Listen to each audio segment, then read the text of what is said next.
جب اس قوم نے اللہ تعالیٰ کی بھیجی ہوئی اس اونٹنی کو قتل کر دیا اور اپنی نافرمانی میں حد سے زیادہ بڑھ گئے اور خود ہی اللہ تبارک و تعالیٰ کے عذاب کو طلب کر لیا، تو حضرت صالح علیہ السلام قوم سمود سے کہنے لگے کہ اب اللہ تبارک و تعالیٰ کے دردناک عذاب سے تم لوگوں کو کوئی نہیں بچا سکتا۔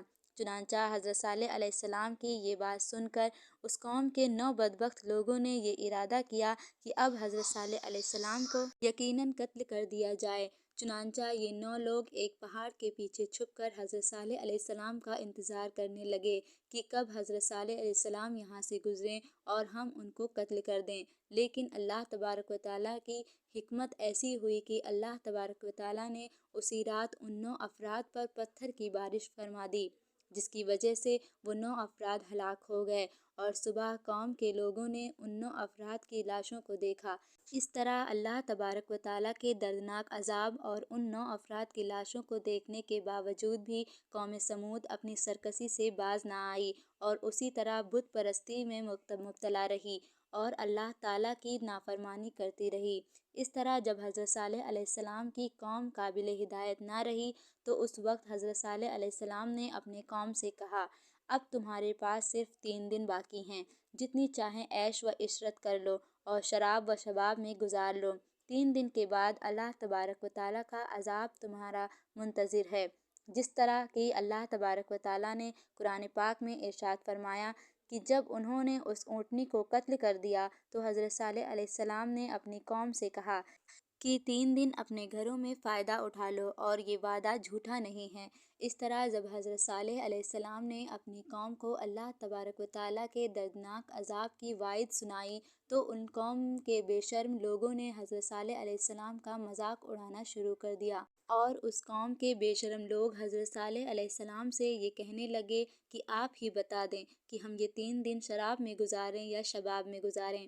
تو حضرت صالح علیہ السلام فرمانے لگے کہ پہلے دن تمہارے چہروں کا رنگ زرد ہو جائے گا، اور دوسرے دن تمہارے چہروں کا رنگ سرخ ہو جائے گا، اور تیسرے دن تمہارے چہرے سیاہ ہو جائیں گے، اور چوتھے دن اللہ تبارک و تعالیٰ کا دردناک عذاب تم پر منتظر ہو جائے گا۔ چنانچہ حضرت صالح علیہ السلام کی اس بات کا ان پر کوئی اثر نہ ہوا، وہ اسی طرح اپنی نافرمانی میں مبتلا رہے، اور پھر حضرت صالح علیہ السلام کے حکم کے مطابق تیسرے دن ایسا ہی ہوا۔ جب ان کے چہرے کالے ہو گئے تو اپنے کالے چہرے دیکھ کر وہ قوم ڈرنے لگی اور ایک دوسرے سے کہنے لگی کہ نہ جانے کون سا دردناک عذاب ہم پر نازل ہوگا، نہ جانے کس طرح کے عذاب میں ہم کو مبتلا کیا جائے گا۔ چوتھے دن ایک زوردار اور خوفناک چیخ آسمانوں سے نکلتی، جس چیخ کی وجہ سے تمام قوم سمود کے لوگوں کے کانوں کے پردے پھٹ گئے اور ان کے دل جیسے باہر آنے لگے اور روحیں جسموں کو چھوڑنے لگیں، اور چند ہی لمحوں میں وہ لوگ جہاں جہاں موجود تھے وہیں اپنی اپنی جگہ پر اوندھے منہ گر گئے اور تڑپ تڑپ کر سب ہلاک ہو گئے۔ پھر اس کے بعد اللہ تبارک و تعالیٰ نے ایک ایسا دردناک زلزلہ بھیجا جس زلزلے کی وجہ سے ان کے گھروں کو انہی پر گرا دیا گیا، جس طرح اللہ تبارک و تعالیٰ قرآن پاک میں ارشاد فرماتا ہے، اور جب ہمارا حکم آ گیا تو ہم نے حضرت صالح علیہ السلام کو اور جو لوگ ان کے ساتھ ایمان لے آئے تھے ان کو اپنی مہربانی سے بچا لیا اور اس دن کی رسوائی سے محفوظ رکھا۔ بے شک تمہارا پروردگار بہت طاقتور ہے اور زبردست ہے۔ دوستوں، اس طرح اللہ تبارک و تعالیٰ نے قوم عاد کی تباہی و بربادی کے بعد قوم سمود کو ہلاک کیا اور اس نافرمان قوم پر اپنا دردناک عذاب نازل فرمایا اور اس قوم کے لوگوں کو صفحۂ ہستی سے مٹا دیا۔ اللہ تبارک و تعالیٰ نے اس قوم کے گھروں کے نشانات کو آج بھی باقی رکھا ہے تاکہ لوگ عبرت حاصل کریں اور اللہ تبارک و تعالیٰ کی نافرمانی سے بچیں۔ اللہ تعالیٰ سے دعا ہے کہ اللہ تعالیٰ اپنے حضور اعزی اور انکساری کے ساتھ زندگی گزارنے کی توفیق عطا فرمائیں اور ان تمام گناہوں سے ہمیں بچائیں جن گناہوں کے اندر مبتلا ہو کر پہلی قومیں ہلاک ہوئیں۔ آمین۔